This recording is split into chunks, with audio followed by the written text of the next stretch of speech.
Hi, this is Moby Dick by Herman Melville, Chapter 3, The Spouter-Inn.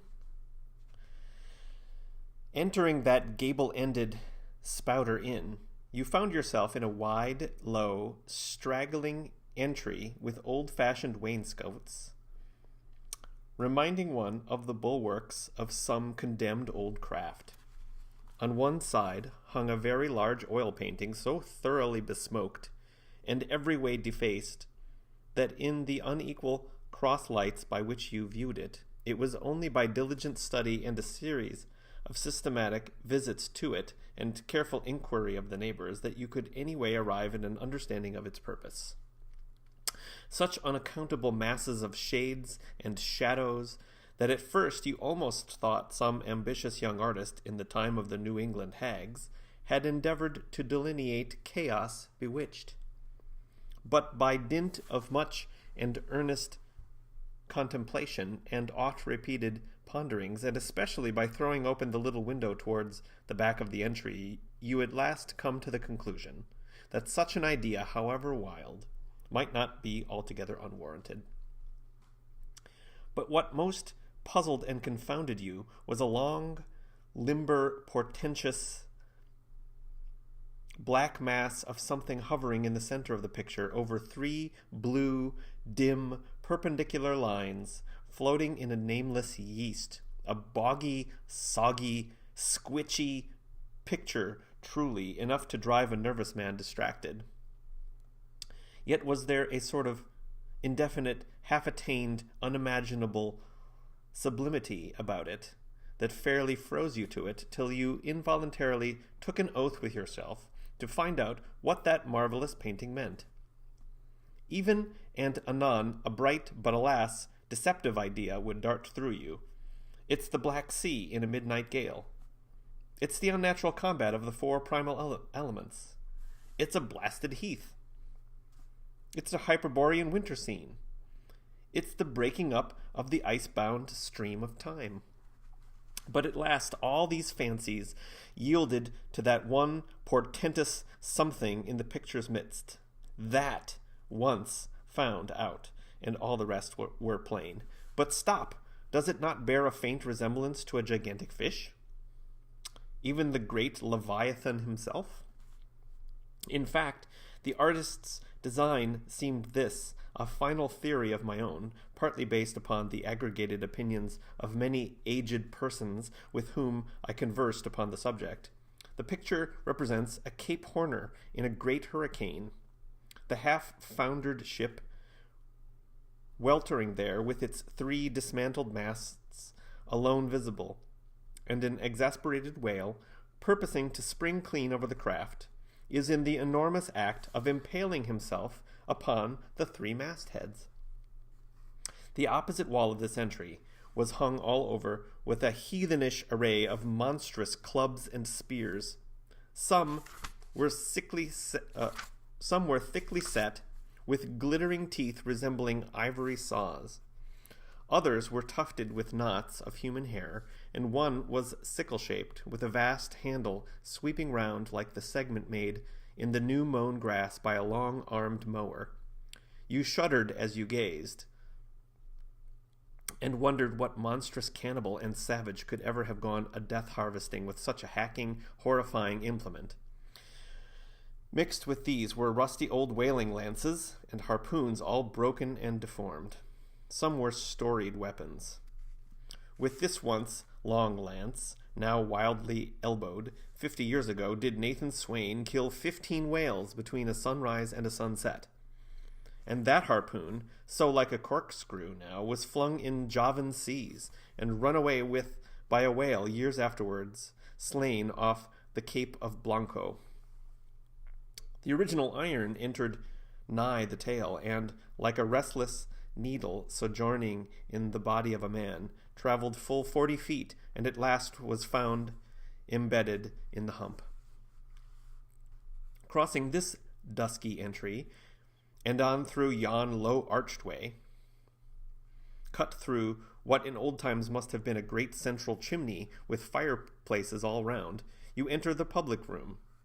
A still duskier place is this, with such low, ponderous beams above, and such old, wrinkled planks beneath, that you would almost fancy you trod some old craft's cockpits, especially of such a howling night, when this corner-anchored old ark rocked so furiously.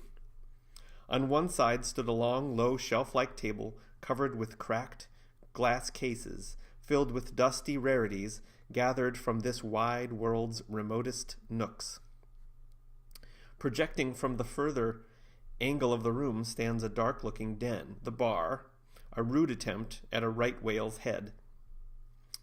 Be that how it may, there stands the vast arched bone of the whale's jaw, so wide a coach might almost drive beneath it.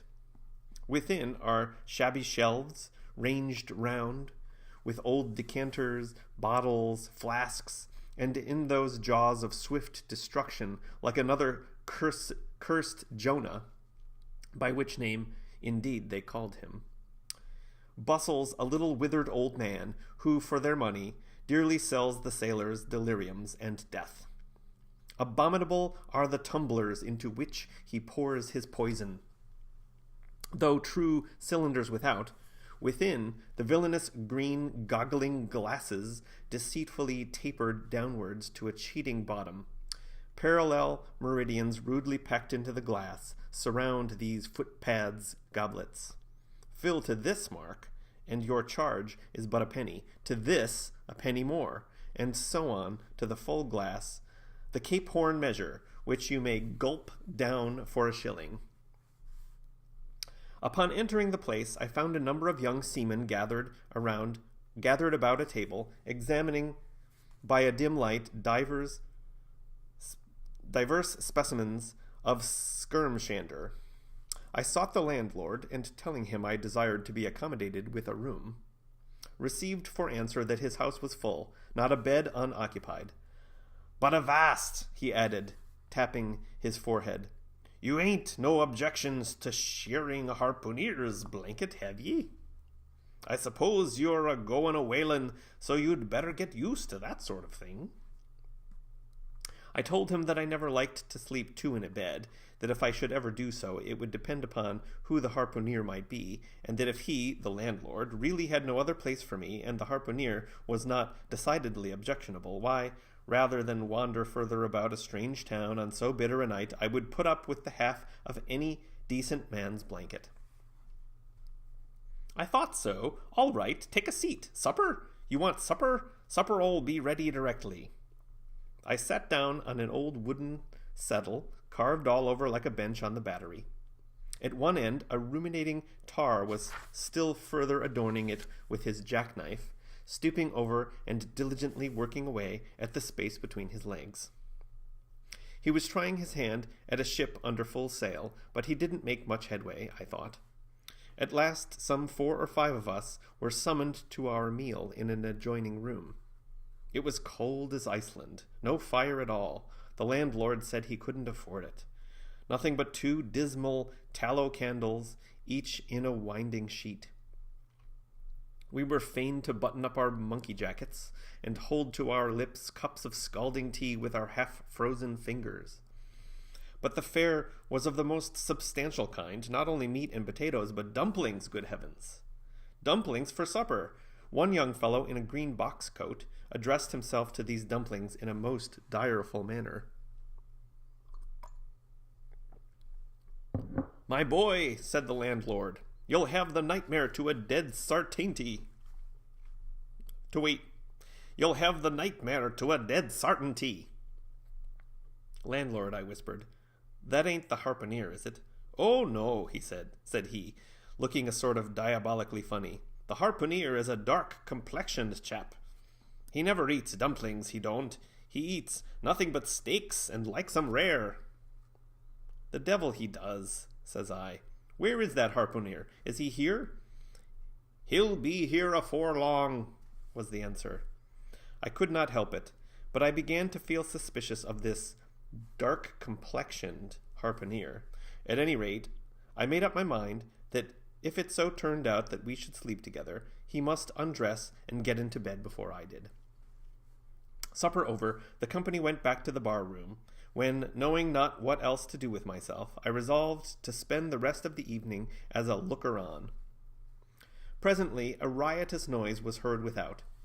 Starting up, the landlord cried, "That's the Grampus's crew! I seed her reported in the offing this morning, a 3 years' voyage, and a full ship.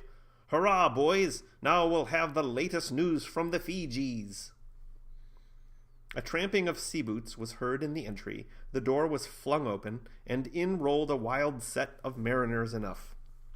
Enveloped in their shaggy watchcoats, and with their heads muffled in woolen comforters, all bedarned and ragged, and their beards stiff with icicles, they seemed an eruption of bears from Labrador. They had just landed from their boat, and this was the first house they entered. No wonder, then, that they made a straight wake for the whale's mouth, the bar.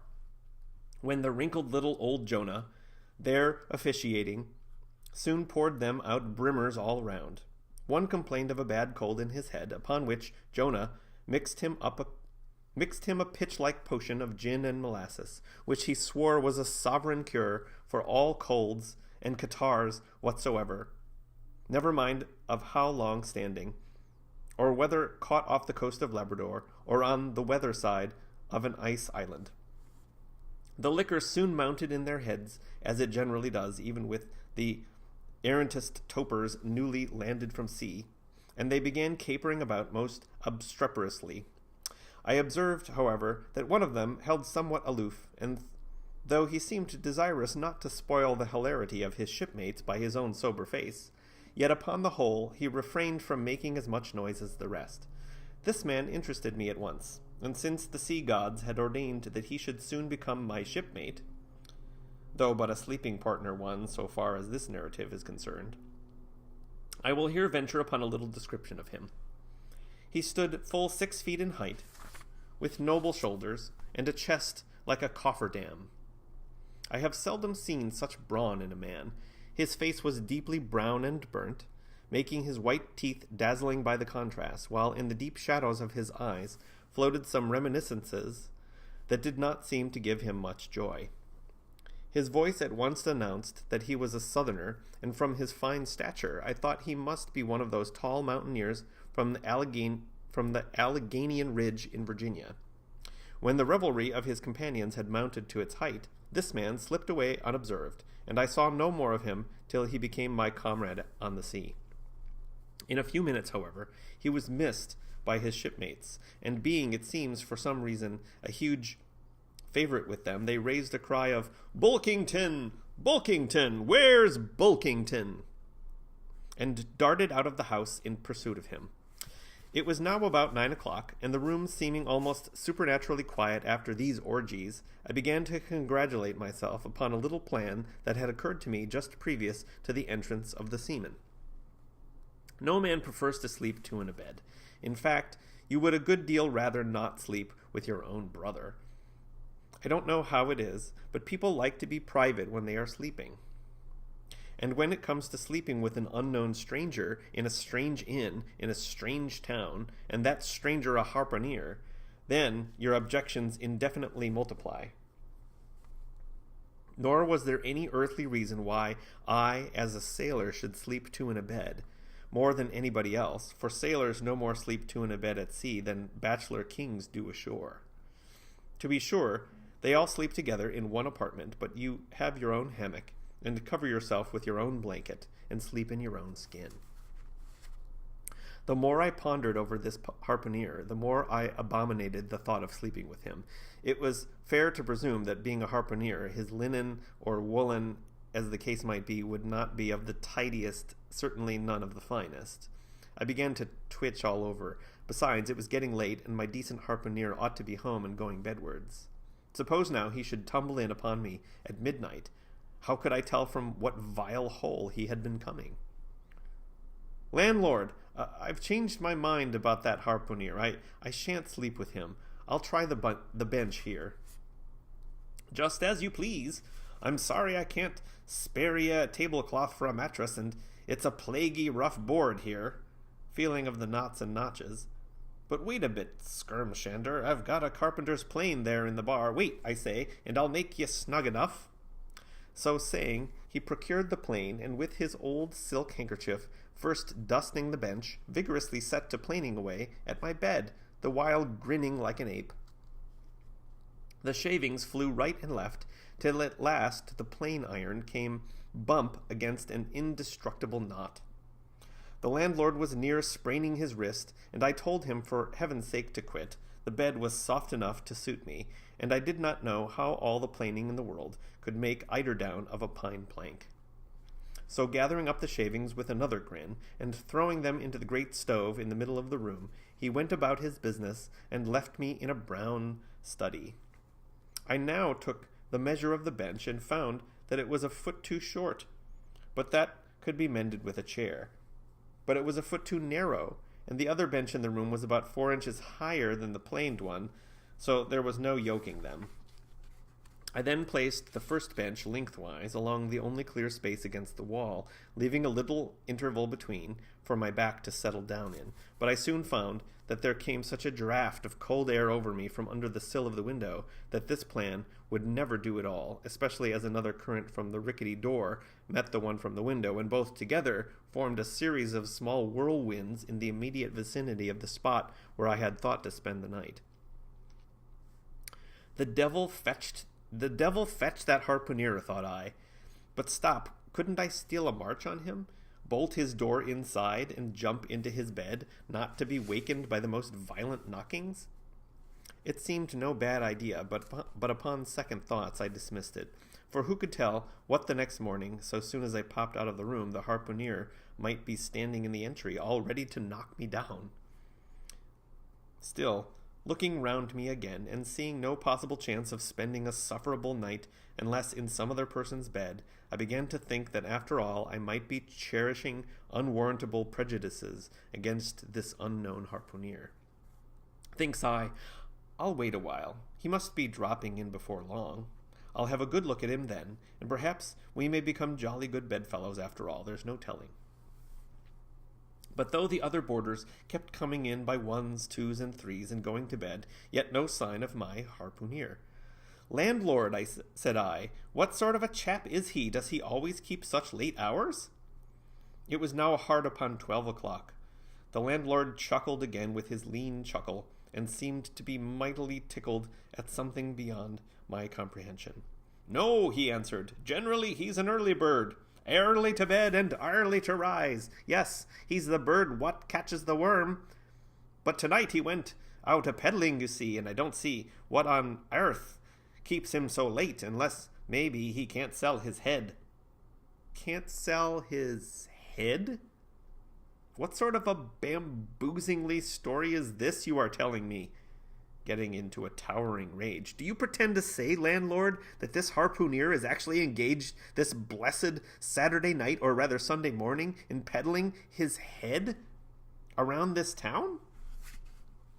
"That's precisely it," said the landlord, "and I told him he couldn't sell it here. The market's overstocked." "With what?" shouted I. "With heads, to be sure. Ain't there too many heads in the world?" "I tell you what it is, landlord," said I quite calmly.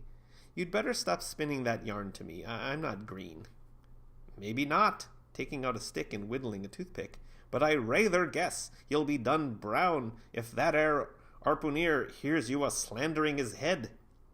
"I'll break it for him," said I, now flying into a passion again at this unaccountable farrago of the landlord's. "It's broke already," said he. "Broke," said I. "Broke, do you mean?" "Sartin, and that's the very reason he can't sell it, I guess." "Landlord," said I, going up to him as cool as Mount Hecla in a snowstorm, "landlord, stop whittling. You and I must understand one another, and that too without delay. I come to your house and want a bed. You tell me you can only give me half a one, that the other half belongs to a certain harpooner. And about this harpooner, whom I have not yet seen, you persist in telling me the most mystifying and exasperating stories, tending to beget in me an uncomfortable feeling towards the man whom you design for my bedfellow, a sort of connection, landlord, which is an intimate and confidential one in the highest degree. I now demand of you to speak out and to tell me who and what this harpooner is, and whether I shall be in all respects safe to spend the night with him. And in the first place, you will be so good as to unsay that story about selling his head, which, if true, I take to be good evidence that this harpooner is stark mad, and I've no idea of sleeping with a madman, and you, sir, landlord, you, sir, by trying to induce me to do so knowingly, would thereby render yourself liable to a criminal prosecution. Wall, said the landlord, fetching a long breath. That's a pretty long sarmon for a chap that rips a little now and then, but be easy, be easy. This here harpooner I've been telling you of has just arrived from the South Seas, where he bought up a lot of balmed New Zealand heads, great curios, you know. And he's sold all on 'em but one, and that one he's trying to sell tonight, 'cause tomorrow's Sunday, and it would not do to be selling human heads about the streets when folks is going to churches. He wanted to last Sunday, but I stopped him just as he was going out of the door, with 4 heads strung on a string, for all the earth like a string of Indians.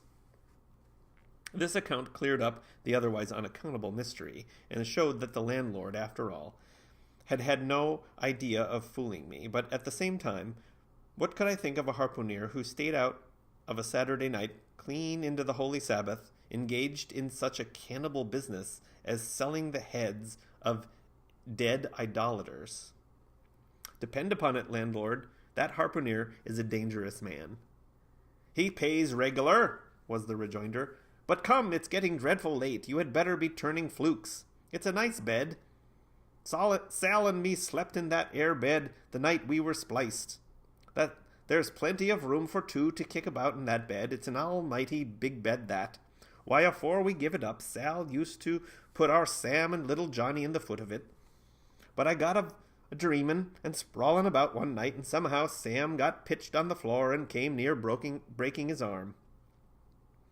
Arter that, Sal said it wouldn't do. Come along here, I'll give you a glim in a jiffy.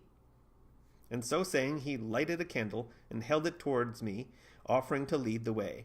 But I stood irresolute, when looking at a clock in the corner, he exclaimed, I view it's Sunday. You won't see that harpooner tonight. He's come to anchor somewhere. Come along then. Do come. Won't you come? I considered the matter a moment, and then upstairs we went, and I was ushered into a small room, cold as a clam, and furnished, sure enough, with a prodigious bed, almost big enough, indeed, for any 4 harpooneers to sleep abreast. There, said the landlord, placing the candle on a crazy old sea-chest that did double duty as a washstand and center table. There, make yourself comfortable now, and good night to ye. I turned round from eyeing the bed, but he had disappeared. Folding back the counterpane, I stooped over the bed. Though none of the most elegant, it yet stood the scrutiny tolerably well. I then glanced round the room, and besides the bedstead and center table, could see no other furniture belonging to the place but a rude shelf, the 4 walls, and a papered fireboard representing a man striking a whale. Of things not properly belonging to the room, there was a hammock lashed up, and thrown upon the floor in one corner also a large seaman's bag, containing the harpooner's wardrobe, no doubt, in lieu of a land trunk. Likewise, there was a parcel of outlandish bone fish-hooks on the shelf over the fireplace, and a tall harpoon standing at the head of the bed. But what is this on the chest? I took it up and held it close to the light, and felt it, and smelt it, and tried every way possible to arrive at some satisfactory conclusion concerning it. I can compare it to nothing but a large doormat, ornamented at the edges with little tinkling tags, something like the stained porcupine quills round an Indian moccasin. There was a hole or slit in the middle of this mat, as you see the same in South American ponchos. But could it be possible that any sober harpooner would get into a doormat and parade the streets of any Christian town in that sort of guise? I put it on to try it, and it weighed me down like a hamper, being uncommonly shaggy and thick, and I thought a little damp, as though this mysterious harpooner had been wearing it of a rainy day. I went up in it to a bit of glass stuck against the wall, and I never saw such a sight in my life.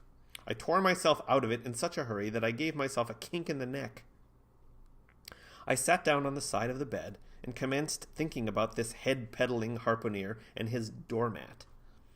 After thinking some time on the bedside, I got up and took off my monkey jacket, and then stood in the middle of the room, thinking. I then took off my coat, and thought a little more in my shirt sleeves. But beginning to feel very cold now, half undressed as I was, and remembering what the landlord said about the harpooner's not coming home at all that night, it being so very late, I made no more ado, but jumped out of my pantaloons and boots, and then, blowing out the light, tumbled into bed, and commended myself to the care of heaven. Whether that mattress was stuffed with corn cobs or broken crockery there was no telling, but I rolled about a good deal, and could not sleep for a long time. At last I slid off into a light doze, and had pretty nearly made a good offing towards the land of Nod, when I heard a heavy footfall in the passage, and saw a glimmer of light come into the room from under the door. Lord save me, thinks I, that must be the harpooner, the infernal head-peddler. But I lay perfectly still, and resolved not to say a word till spoken to. Holding a light in one hand, and that identical New Zealand head in the other, the stranger entered the room, and without looking towards the bed, placed his candle a good way off from me on the floor in one corner, and then began working away at the knotted cords of the large bag I before spoke of as being in the room. I was all eagerness to see his face, but he kept it averted for some time while employed in unlacing the bag's mouth. This accomplished, however, he turned round when, good heavens, what a sight! Such a face! It was of a dark purplish yellow color, here and there stuck over with large blackish-looking squares. Yes, it's just as I thought. He's a terrible bedfellow. He's been in a fight, got dreadfully cut, and here he is, just from the surgeon. But at that moment he chanced to turn his face so towards the light that I plainly saw they could not be sticking plasters at all, those black squares on his cheeks. They were stains of some sort or other. At first I knew not what to make of this, but soon an inkling of the truth occurred to me. I remembered a story of a white man, a whaleman too, who, falling among the cannibals, had been tattooed by them. I concluded that this harpooner, in the course of his distant voyages, must have met with a similar adventure. And what is it, thought I? After all, it's only his outside. A man can be honest in any sort of skin. But then what to make of his unearthly complexion? That part of it, I mean, lying roundabout and completely independent of the squares of tattooing. To be sure, it might be nothing but a good coat of tropical tanning, but I never heard of a hot sun's tanning a white man into a purplish yellow one. However, I had never been in the South Seas, and perhaps the sun there produced these extraordinary effects upon the skin. Now, while all these ideas were passing through me like lightning, this harpooner never noticed me at all. But after some difficulty, having opened his bag, he commenced fumbling in it, and presently pulled out a sort of tomahawk and a sealskin wallet with the hair on.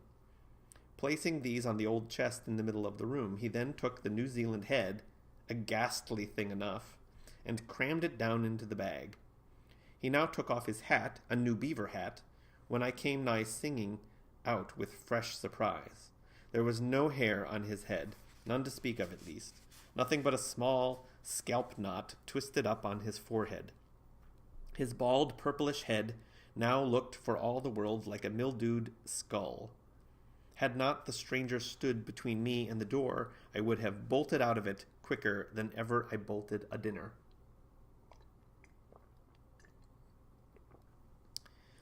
Even as it was, I thought something of slipping out of the window, but it was the second floor back. I am no coward, but what to make of this head-peddling purple rascal altogether past my comprehension. Ignorance is the parent of fear, and being completely nonplussed and confounded about the stranger, I confess I was now as much afraid of him as if it was the devil himself who had thus broken into my room at the dead of night. In fact, I was so afraid of him that I was not game enough just then to address him and demand a satisfactory answer concerning what seemed inexplicable in him. Meanwhile, he continued the business of undressing, and at last showed his chest and arms. As I live, these covered parts of him were checkered with the same squares as his face. His back, too, was all over the same dark squares. He seemed to have been in a 30 years' war, and just escaped from it with a sticking plaster shirt. Still more, his very legs were marked, as if a parcel of dark green frogs were running up the trunks of young palms. It was now quite plain that he must be some abominable savage or other, shipped aboard of a whaleman in the South Seas, and so landed in this Christian country. I quaked to think of it.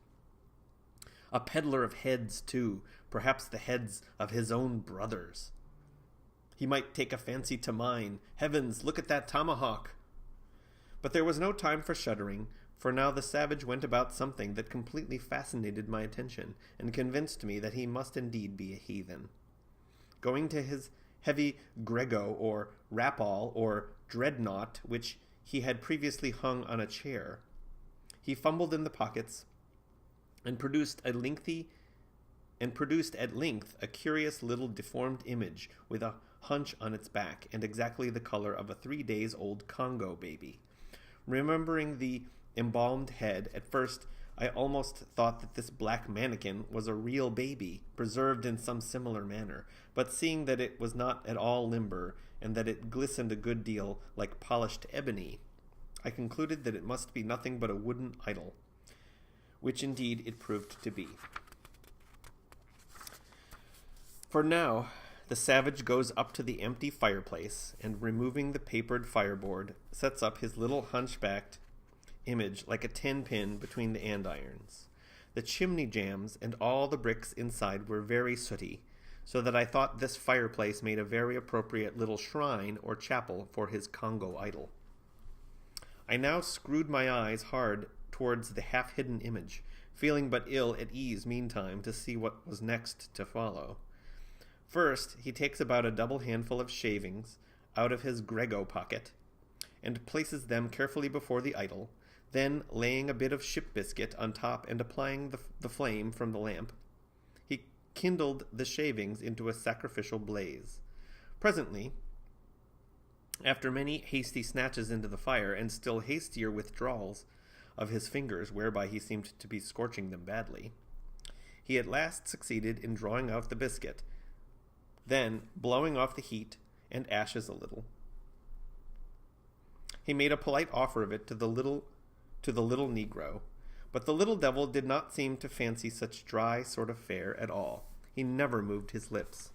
All those strange antics were accompanied by still stranger guttural noises from the devotee, who seemed to be praying in a sing-song or else singing some pagan psalmody or other, during which his face twitched about in the most unnatural manner.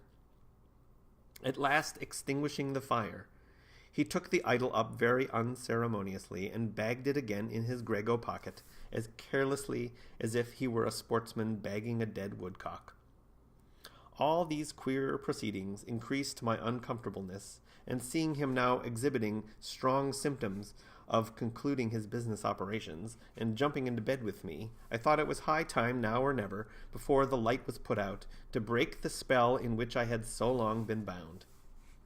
But the interval I spent in deliberating what to say was a fatal one. Taking up his tomahawk from the table, he examined the head of it for an instant, and then, holding it to the light, with his mouth at the handle, he puffed out great clouds of tobacco smoke. The next moment the light was extinguished, and this wild cannibal, tomahawk between his teeth, sprang into bed with me. I sang out. I could not help it now, and giving a sudden grunt of astonishment, he began feeling me. Stammering out something, I knew not what, I rolled away from him against the wall, and then conjured him, whoever or whatever he might be, to keep quiet, and let me get up and light the lamp again. But his guttural response satisfied me at once that he but ill comprehended my meaning. "Who devil you?" he at last said. "You no speaky. Damn me, I killee." And so saying, the lighted tomahawk began flourishing about me in the dark. "Landlord, for God's sake! Peter Coffin!" shouted I. "Landlord, watch! Coffin! Angels! Save me!" "Speaky! telly me who ye be, or damn me, I kill ye, again growled the cannibal, while his horrid flourishings of the tomahawk scattered the hot tobacco ashes about me till I thought my lines would get on fire. My linen would get on fire. But thank heaven, at that moment, the landlord came into the room, light in hand, and leaping from the bed, I ran up to him. "Don't be afraid now," said he, grinning again. "Queequeg here wouldn't harm a hair on your head." A hair of your head. "Stop your grinning," shouted I, "and why didn't you tell me that infernal harpooner was a cannibal?" "I thought ye knowed it. Didn't I tell ye he was a peddlin' heads around town? But turn flukes again and go to sleep. Queequeg, look here. You sabby me, I sabby you. This man sleep you. You sabby?" "Me sabby plenty," grunted Queequeg, puffing away at his pipe and sitting up in bed. "You getty in," he added, motioning to me with his tomahawk and throwing the clothes to one side. He really did this in not only a civil, but a really kind and charitable way. I stood looking at him a moment. For all his tattooings, he was, on the whole, a clean, comely-looking cannibal. "What's all this fuss I have been making about?" thought I to myself. "The man's a human being just as I am. He has just as much reason to fear me as I have to be afraid of him.